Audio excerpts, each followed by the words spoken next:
Miguel, the floor is yours. Thank you. Thank you very much, Carlo. Thank you very much, Professor Ceretti, Professor Jafari Dehagi, for this very, very interesting webinar. I'm looking forward to listen to our next speakers too, and I'm sure it would be very, very interesting. It's a pity that because of the pandemics, it cannot be done in Tehran. That would be wonderful to see you there, but things are the way they are, and we have to adapt it. So, I will share my screen. I hope you can see it. Can you see? Yes, yes. Now. Yes. Okay. Perfect. So, 1 second, sorry.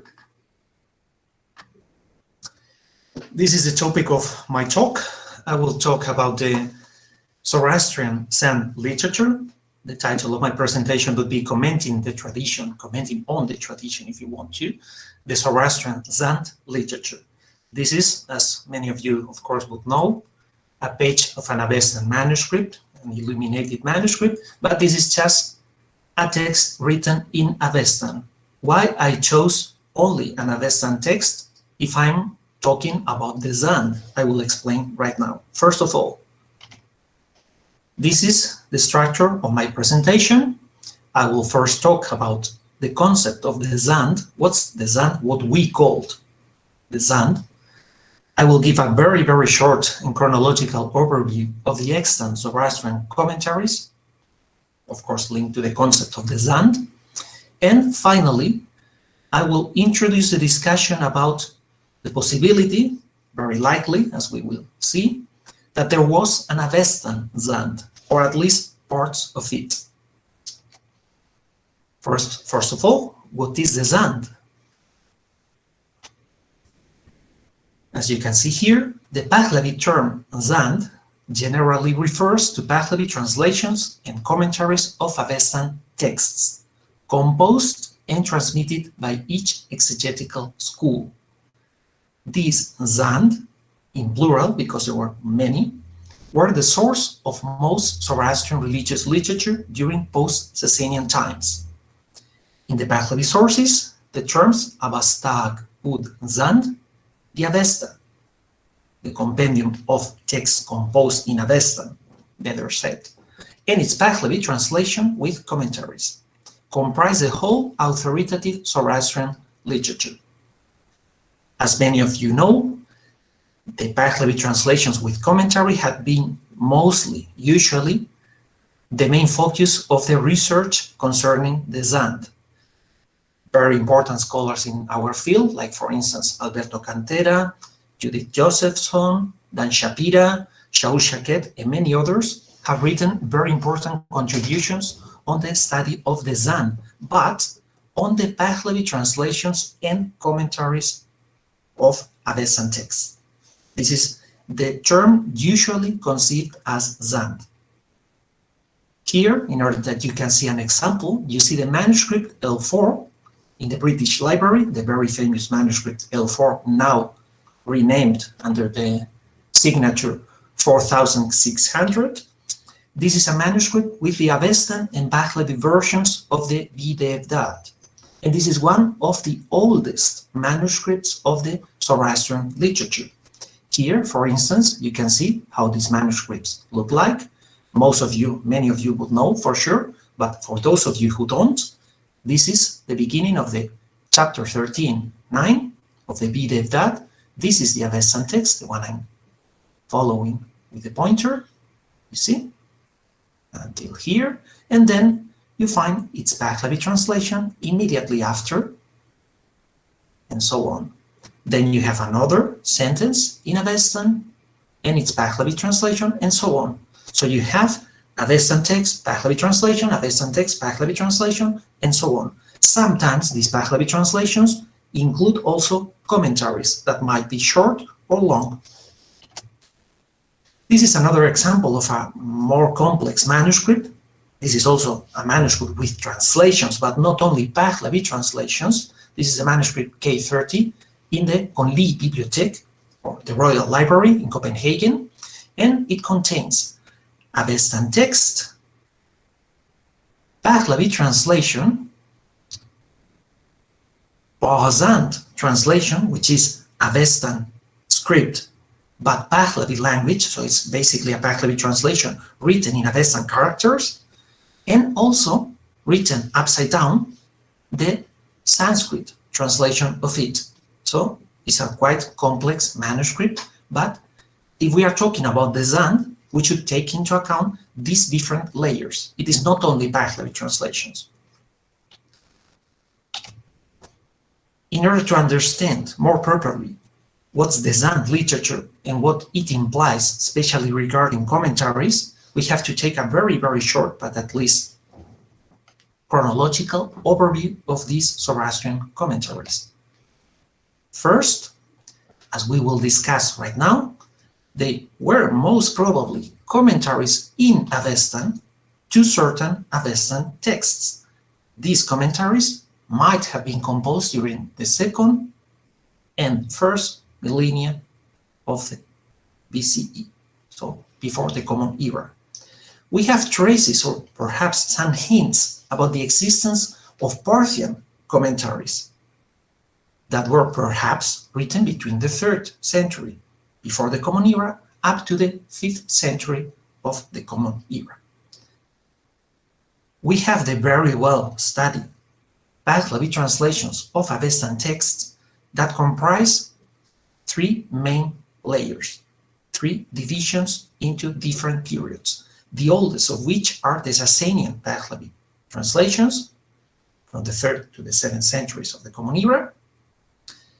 We also have classical Pahlavi translations, so Pahlavi translations not done during the Sasanian period, but a little bit later. We don't know in some cases if they were composed during this period or if they were readapted or rewritten during that period. There might have been older Pahlavi translations of those texts, but the ones we have for some of them belong to a much later stage of the language that we can consider classical Pahlavi. And finally, we have the so-called, the ones I call properly, Neo-Pahlavi translations, or late Pahlavi translations in some cases. Most of them composed during the 18th and 19th centuries, so very late, and they contain mostly certain translations that are gaps in the main transmission of the Pahlavi manuscripts. So for instance, if you have an Avestan passage that lacks a Pahlavi translation in an old manuscript, later scribes, later priests copying those manuscripts create from scratch a Pahlavi translation for those passages that didn't have it in older versions, so in old manuscripts. This we can easily identify basically main 2 linguistic criteria. So this is very general overview of the Pahlavi translations. We also have traces that point to the probable existence of Sogdian translations or commentaries, at least a tradition in Sogdian language of Avestan texts that perhaps were composed during the 9th to the 10th centuries. This is something we could discuss. We also have Sanskrit translations and commentaries of Avestan texts, mostly done through the Pahlavi version of it, perhaps even through a Bahazand version in certain cases. They were probably composed during the 12th to the 14th centuries of the Common Era.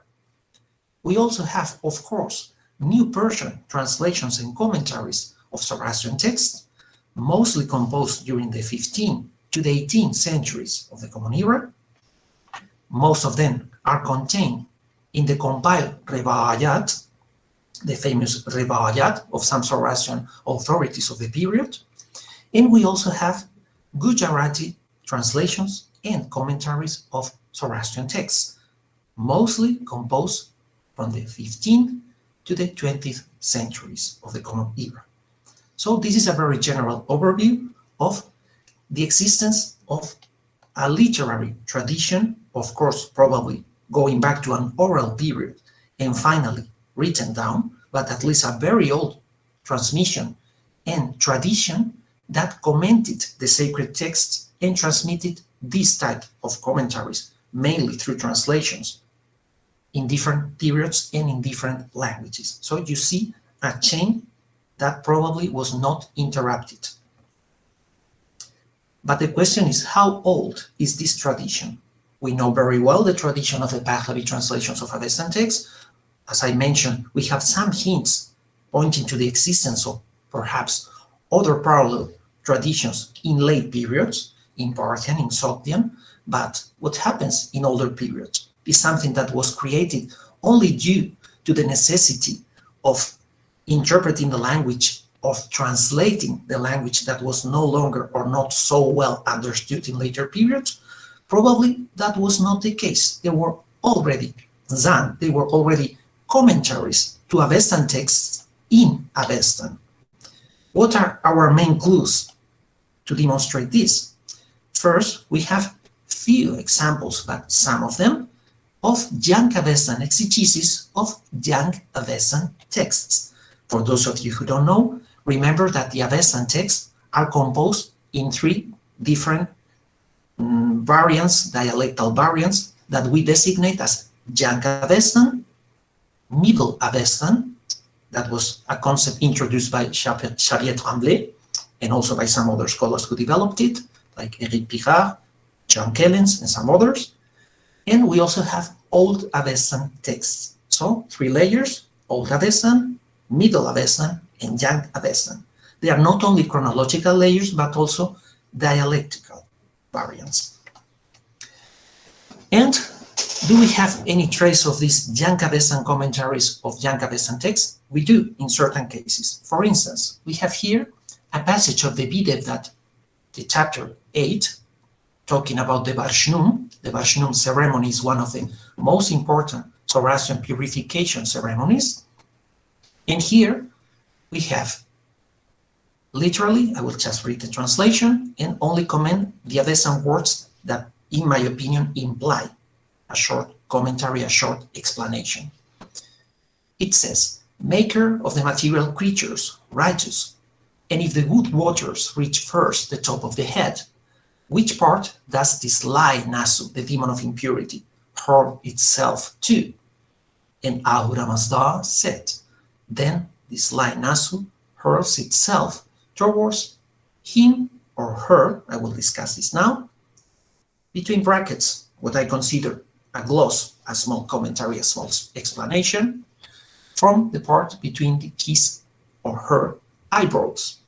What's the point here? Why, in my edition, I'm working on the edition of this text right now, why I chose to interpret ho na between brackets. This is a convention in our field when, especially in Pahlavi translations, when we consider that a word, a syntax, a full sentence is a short gloss, an explanation, or even a commentary of something written in the same language, usually we delimit this sentence, word, syntax, or whatever between brackets.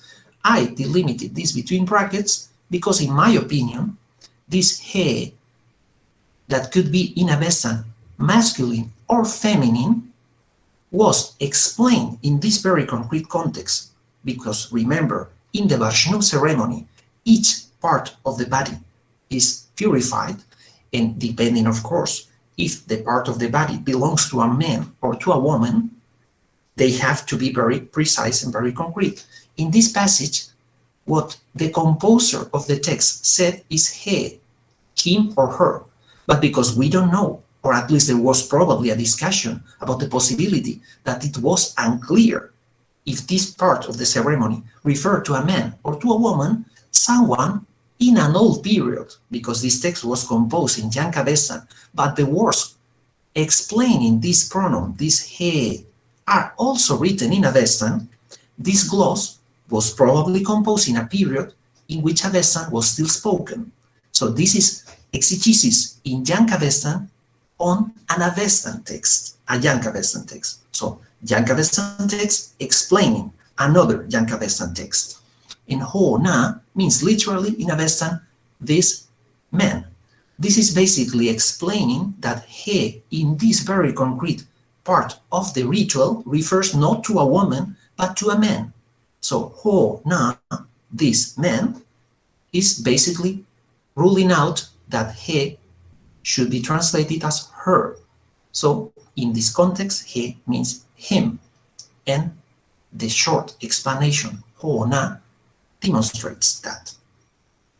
Is the only example we find in Avestan? Of course not.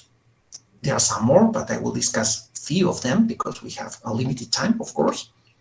This is another one from my former edition of the chapters 10 to 15 of the ادبیات.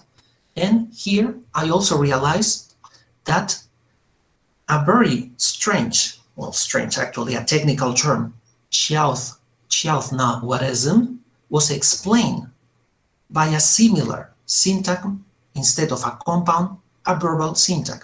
I will explain right now. First, I will read the translation. This is about the treatment of dogs. And discussing one of them, it talks about the young dog. And it says literally, maker of the material creatures, righteous, whoever gives scarce food to a dog that is a young dog, how many of these actions make him a sinner? And Ahura Mazda said, as if in this material life he would give scarce food to an underage child able to perform competently a ritual. This is Dahmo Kurutum. Actionable, which means literally responsible for his or her actions. This is the term chiauthnwarism, a compound, which is also probably a technical term. And because it is a technical term, and perhaps not everyone could understand it, someone speaking Avestan reinterpreted not as a compound, but as a verbal syntagm, saying basically the same. Chiauthna means action, warism is to make, to perform, to do. And warism is of course etymologically related to the verb vereziat. So this compound is broken and transformed into a verbal syntagm that is probably easier to be understood. So actionable chiauthnwarism means he may do an action. He may be responsible for his or her own actions. So as if in this material life he would give scarce food to an underage child, able to perform competently a ritual, actionable, he may do an action, so he sins. This is the text. But here again, this apparent repetition is not actually a repetition, it's just a short explanation of the former compound. That is most probable a technical term, so not easily understood by everyone. Another example, this is not actually a short gloss, a short explanation. This is much more important. This is part of the Yash 5 devoted to Areduisura Anahita, the goddess of the waters. And here we don't find a simple explanation. We find a commentary, actually a zoological commentary, as we will see. The text says literally, she is clothed with beaver clothes, Areduisura Anahita, with the form of 30 beavers that were for young ones. And here we have the explanation, actually the commentary, because the term Babaranam, which is beavers, is explained. What is a beaver actually? And here you find the explanation, the commentary actually. That is Yat Asti. By the way, quite similar to the way we would find in later commentaries, in later Pahlavi translations, in which instead of Yat, we would find Ku, which is the conjunction in Pahlavi that means that or that is when introducing a gloss or a commentary. So basically you see the procedure that we find in later periods in Pahlavi is older. You have it here with this Yat. And it says, that is Yat Asti, the most beautiful she beaver, Babarish Sraishta, insofar as it is the most hairy. The she-beaver, babrish, is an aquatic animal. Babrish, bawaiti, upapo. When turned at the right time, the skins shine to the beholders in full silver and gold. This is a commentary, and it's a long one, as you see, and it's composed in Avestan. So it is not just a mere explanation of one single word in one or two words, as we found in the other example. This is a much longer text. This is part of a commentary. Gellner, Carl Friedrich Gellner, in his edition, only considered Babrish, Bawaiti, Upapo, so this part here, as a gloss, and he delimited it with these brackets. But in my opinion, this is not the only gloss. This is not actually just Babrish, Bawaiti, Upapo, but the full text that is considered, that is to be considered actually, not as a short gloss, but as a commentary. Is that the only example? We know, of course, it is not the only one.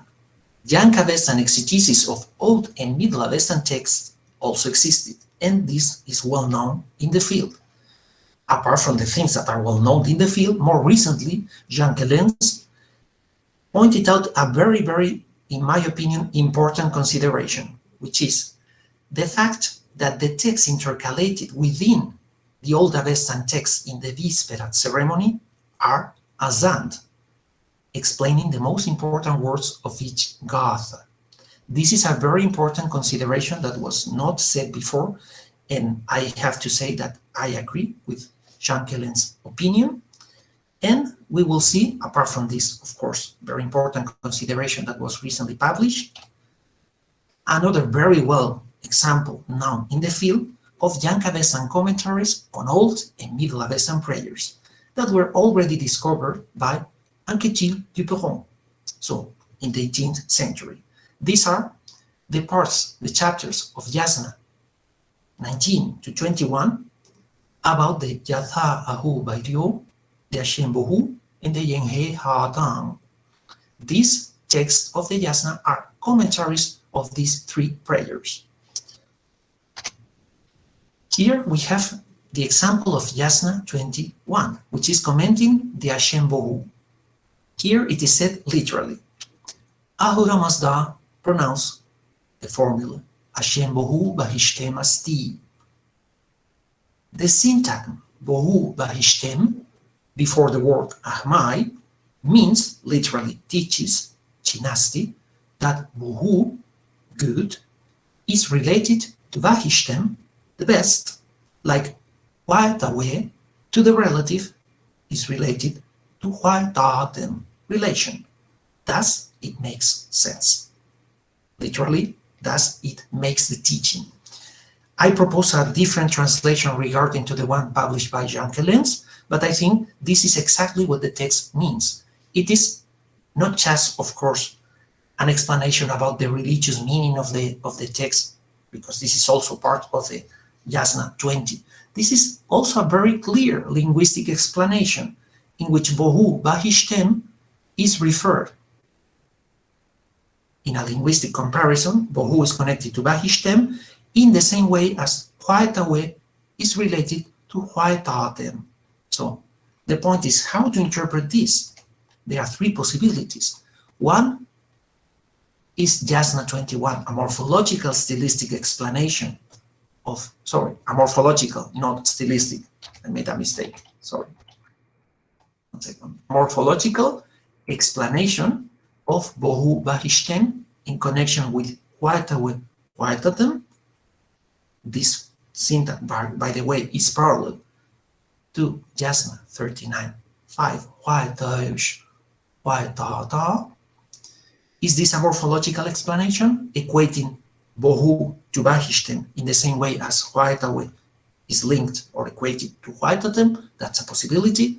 Another one, is it a stylistic explanation of Bohu Bahishtem in connection with this syntagm? This is what we would call, in modern terminology, a figura etymologica, because Bohu is etymologically related to Bahishtem in the same way as Huaytawe is etymologically related to what are them? That's another possibility. So morphological, stylistic explanation, or it is just a cross-reference. So is there perhaps an intention of a secondary meaning according to which this passage of this very famous prayer is semantically, religiously linked to the other passages, to the other passage of probably Yasna 39:5. We don't know, but these are the possibilities. And after discussing the Yankavestan explanations, exegesis of Yankavestan text, the Yankavestan exegesis of Old and Middle Avestan text, there is another question. Was there a Middle Avestan exegesis, so a much older, of Old Avestan text? That's a likely possibility if we follow the interpretation of the Hashem Bohu prayer by Jean Kellens and Eric Pirard. According to them, this famous prayer glosses Yasna 43:1a and 51:20b. This was already said by Jean Kellens and Pirard many years ago. Pirard, 1 year before, also mentioned that in a publication. And according to them, this prayer is basically a fragment of speculative commentary on the Gatha, inspired by the equation between Hashem, here, and Ushtar in Yasna 51:8. This is a passage that starts with the syntax Ushtar Dieu Hashem, in which both words are equated. This is a possibility according to Pirard and also according to Kellens. This text, by the way, has been also recently commented in two very relevant publications by Amir Ahmadi and by Jean Kellens. You have here the references. And according to them, the meaning of this equation is scatological, and that's a quite likely possibility. But let's try to find some more possibilities about this idea that the Hashem Bohu prayer was actually azand. Here we have possible references of these words to other texts in the Gathas in the Old Avestan texts. The Hashem Bohu syntax most probably refers to the first words of this verse in the Bohushatra Gatha. There is also a possibility that Vahishten, instead of being translated as very good or the best, as it was translated often, might be also a reference to another verse of the Gathas. Here we have many possibilities. We are not sure. It could be the first word of this verse. It could be the last word of this other verse. It could also refer to the last word of the strophe, Spenta Mainu Gatha. In this case, we don't know. Then we have Asti, that remembers also commentaries in Pahlavi, in which the word Asti means also that is, so that could be a case too, we are not sure. Ushta might also refer to these passages, to the Agunavaiti Gatha, in which we have Anhaiti Ushta, the last word of a strophe. It could be also the last word of a verse. We have Ushta Stoi in the Ushtavaiti Gatha, we don't know. Most probably, Ushta Ahmai refers, as Kellens and some other Pirard and some other scholars already mentioned, refers to the first words of verse and strophe of the Ushtavaiti Gatha. And finally, we have the last part of it that most probably looks like an explanation, a short explanation introduced by Hiat. Hiat, in a Middle and Old Avestan form, is the same like Yat. And Yat, if you remember, in the Yash 5, is a gloss, introducing a gloss. It means that is. Hiat, of course, has some other possible translations, but this is one that could be. And here we have one of the many possibilities we have to translate this text if we consider that it is azand, as Jean Kellens and Eric Pirard already said. What's the real meaning, the actual meaning of this prayer if we interpreted it as azand, as a commentary to all Avestan texts? It would mean perhaps something like this. The recitation of Hashem Bohu in Yasna, whatever, this is of course according to our numbering, the recitation of Hashem Bohu is related to the recitation of Vahishtem. So they linked the two formulas. Ushta Asti, sorry, I forgot to say Asti is here, is. So Hashem Bohu is Vahishtem, literally. So Hashem Bohu is linked to Vahishtem. In the next sentence, the recitation of Ushta is related to the recitation of Ushta Ahmai, so it refers to it. And what does it mean? That is, the recitation of Hashem is for the best order. This is basically Ashai Vahishtai is explaining Ahmai. Ashai Vahishtai is a dative and Ahmai is a dative, because it's not so clear to whom this Ahmai refers. Probably this short explanation was introduced. It's not only explaining what's Hashem, but it is also explaining to which concrete person or to which concrete entity or whatever this pronoun Ahmai refers. So this is actually a short explanation. This is one of the many possibilities of translating the Hashem Bohu. But you would find more than 20 for sure. But if we consider that this was actually Azan, we would have a very interesting example of a Middle Avestan commentary to an Old Avestan text, to some Old Avestan text actually. And this is what I wanted to say. Thank you very much.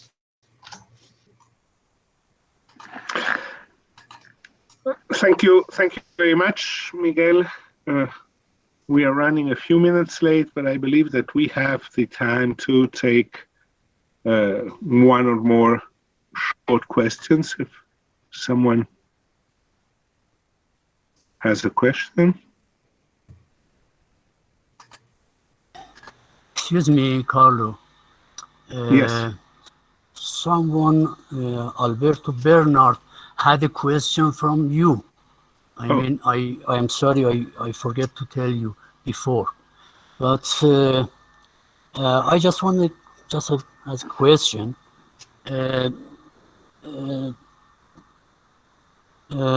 we have problems with the different dialectical texts of Pazand.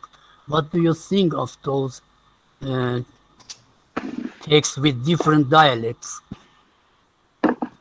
Is a question to me? Yeah. Yes. Oh, okay. Sorry, yeah. Sorry. Well, the dialectal variants in Pazand, of course, this is something that must be studied in deep actually, in deep detail, because it's not actually known. We know for sure that in Pazand there were dialectical differences. They reflect the differences of the pronunciation of Middle Persian in the different areas in which Middle Persian was still considered a literary language. But of course, Pazand is still understudied in our field. Pazand texts are not usually edited. There are many problems how to edit a Pazand text. There are not yet deep studies of the Pazand language. Of course, there have been very important contributions in this regard, but there is not yet a comprehensive study of the Pazand variant of Middle Persian. So probably there were dialectical differences, probably, but this is something I think we still cannot know because a lot of research must be done. So. Okay, thank you. So Thank if you, Alberto is ready, please ask your question. I don't know whether he is still. Yeah. Oh yeah, he's here.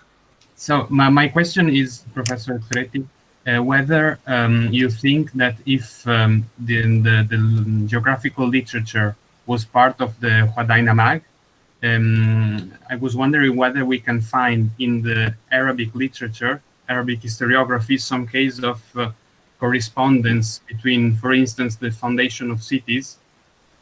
Can we find the same accounts in Tabari, or I don't know? I think that maybe that would be interesting to know whether the same authors were supposed to have drawn from the Khwadainamag use some kind of geographical data known from Pahlavi literature? That is my question. Well, I think the problem I must say have looked more into the correspondence of the data from the Shahristaniya, the correspondence with the primary sources. Mm-hmm. In general, Shahristaniya and also other passages contain some episodes. One of the episodes is the very curious one linking Anahita to Ardashir and to something that even remembers the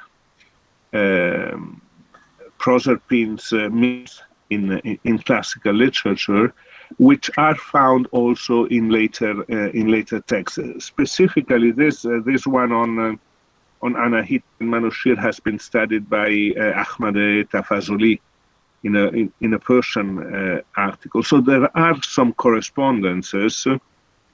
Of course, not all what is found in the Shahristaniya is found in later historiographical Islamic texts. So it is something that should be studied in more detail. Thank you. Thank you, Alberto. I myself have a question for Miguel Angel, and then there's a question by Mehrdad Derafshi. My question is, I've seen that you mentioned the Parthian and Sogdian possible Zands. Now, of course, the Sogdian one is the fragment published by Ilya Gershevich, or at least one of the evidence. But what about the Parthian? About the Parthian, there is a famous passage by Ehishe talking about the history of Bardan, in which he discusses a concrete passage about a priest, and he says he was very well versed in the Parsic and Pahlavic, and according to Russell, that refers most probably to two different schools, one related to the Parthian language and another one to the Middle Persian. He considers that they could have been references to schools of interpretation in the local languages. This is one of the possibilities. There is also the famous hymn to Baham, to Bharathragna, actually. Yeah. And that's also, a problem. Was that, of course, transmitted in Armenian, but was that a text in Parthian, composed only in Parthian, or was it related to a kind of commentary or translation of an Avestan hymn to Bharathragna that is not preserved in our extant Avestan sources? This is something that would be interesting also. If we had a translation of a hymn in Parthian, of an Avestan hymn in Parthian that was transmitted in this Armenian historian, this is just a possibility, but of course, and we have, of course, the terminology in the Manichaean Parthian texts that goes back also to Avestan. How it goes back to Avestan? Through probably a Zand in Parthian or something like that, most probably. So these are some of the possibilities, in my opinion. But Thank you. I should ask Mehrdad to propose his question. Hello, Professor Charity. Can you hear me? Yes, I can hear you. Hello, professors, my colleagues, and all of the students. Thank you, Dr. Andrés Toledo, for your presentation. When you have mentioned translation and commentaries in different languages, such as Sanskrit and Gujarati, you have used the term commentary. I have a question about this term. When you say commentary in Gujarati or Sanskrit, you mean the writers or translators have contributed anything to the literature or just translated the commentaries in Middle Persian Zand? There are differences here, you know. I have a question about it. If you answer I thank you. For sure. Thank you for your question. We have actually the two things. We have just translations from an original, and that's it. But we also have the introduction of new glosses, new short commentaries that are not extant in any of the extant Pahlavi translations with commentaries we have so far. So there is a question, especially related to the Sanskrit translations. The Gujarati translations with commentaries also might add different things. But the important question here is, in the Sanskrit translations of Avestan texts that are usually done through a Pahlavi original or a Balzand original, do we have the introduction of different glosses or different commentaries by a Sanskrit translator, or do we basically have a different original in Pahlavi? Actually, the two possibilities are very likely, that the Sanskrit translators had at their disposal different versions of the Pahlavi translations than the ones we have in our extant manuscripts. This is one possibility we can also take, I would say, almost for granted. And also the second possibility we should perhaps also take for granted, that they introduce themselves different glosses that are not attested, not extant in their source, their Pahlavi original, so to say. So both, I would say. Thank you for your answer. I think the second one is more possible, because if you know better than me that Neryo Sang, for example, translated from the Middle Persian, not from the Avestan. If he or the other Parsi priest didn't have enough courage or confidence to translate directly or interpret directly from Avestan, and they use just they stick to the Middle Persian translation and commentary, how can we consider this possibility that they have add something to it or contribute something? It is, in my opinion, it is a partial view, because they, for sure, I mean, Eriozan himself tells that in the introduction to some of these translations, that he translated directly from Pahlavi.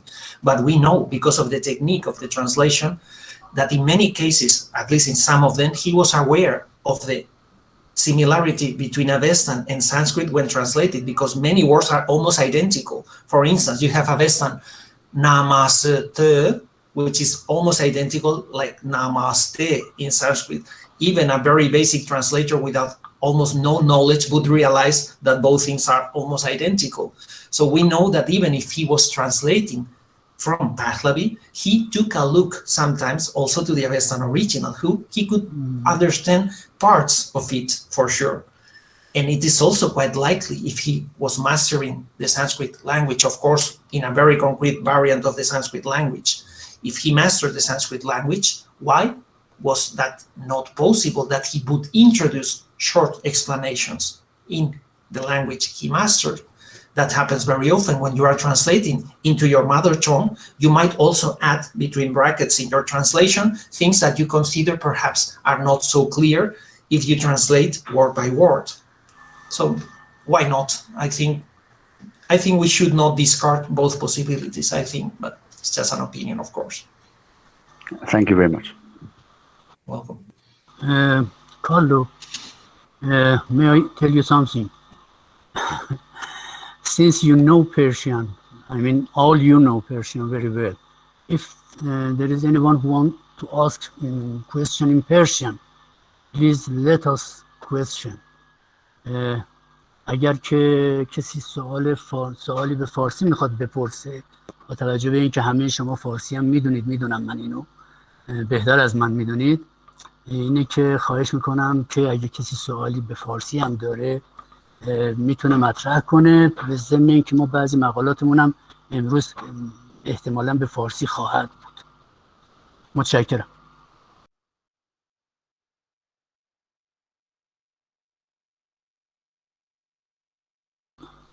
I don't hear you, Carlo. I would shortly give the floor to Chiara Barbati for one last question, and then I believe we're a bit late, so we should move on to Pavel Luria's paper. Thank you very much. Sorry, I have a question, but in English, not in Persian. Thank you, Miguel, for a wonderful and very convincing presentation. Just a question, I know you're working on, it's a huge work to do, but did you already find some, talking about translation technique, did you already find some pattern of translation? Because this is very important. I mean, what is the things they really know to be clarified? I mean, compositor, yeah, yes, when, where, what kind, I don't know, so really pattern of translation technique. To understand what is going on beyond the community, the school community and the living community to read this text. Thank you. Welcome. Thank you, Chiara. Just a short remark. Are you meaning the technique of the translation in which concrete language? Oh, in general, if you... in general. Yeah, in general, and then, of course, would be good to compare between the languages too. But really general question, just to know what's going on in your study, in your work right now. Well, right now, apart from the presentation I was giving, I'm also doing a broader research about the linguistic devices they use in order to introduce glosses, commentaries, the types you find from the Avestan sources. So I'm also taking, of course, some previous research about concrete linguistic devices they use in Avestan to mark glosses, the type of glosses, the type of short commentaries. This is something I'm still researching. I just presented a very, very brief introduction to some of the things I'm doing now on this topic. But of course, if you take into account other languages, for the Pahlavi translations, of course, you have to resort to Alberto Cantera's book, which is the most comprehensive discussion on the topic. And in other cases, I think you can also, to a certain degree, be guided, mostly, not exclusively, but in some other texts in Pahlavi and in other languages, I would say too, by certain formulas that are attested, of course, in Avestan. So the translation of formulas are very important, epithets and syntactic deviations. So things that are not so frequent in the second language, let's say Pahlavi, let's say whatever language, things that look weird, so to say. When you read them in Pahlavi, this happens to me very often when I'm reading Pahlavi literature, and sometimes you find a weird sentence, something that doesn't look like standard Pahlavi, so to say. I have like a sense, this is okay, this is most probably going back to a Pahlavi translation of an Avestan text. And when I'm going deeper, I actually find it most of the times. So you have some devices that point to the existence of these translations. And there is, of course, a technique. It is not just a mere word-by-word translation. It is something more complex, usually, yeah. Yeah. No, that I was just asking because of actually because of our Cantera several years ago. And it was not very useful, and they say must be pattern and school, and they have to share some just because some same translation techniques, let's say between Iran, Central Asia, and China, must be much more, and then we still not know. But that's why I am asking some more information on this kind of pattern. Thank you very much. Sorry, very briefly, because I don't want to be too long. Sorry with this. This is something we were discussing in a research group in Toronto in the last years, in which scholars of different fields are also sharing this type of knowledge from different traditions. And the technique of the translations, and especially the commentaries, is in many cases parallel. It's not exactly identical, but very, very, very related. So there was probably a kind of shared knowledge going through many, many cultures during different periods and, of course, different lands. So this is something that must be studied comparatively, in my opinion. Sure. Sorry. I'm with you, same page. Thank you. Thank you. Okay. Thank you very much.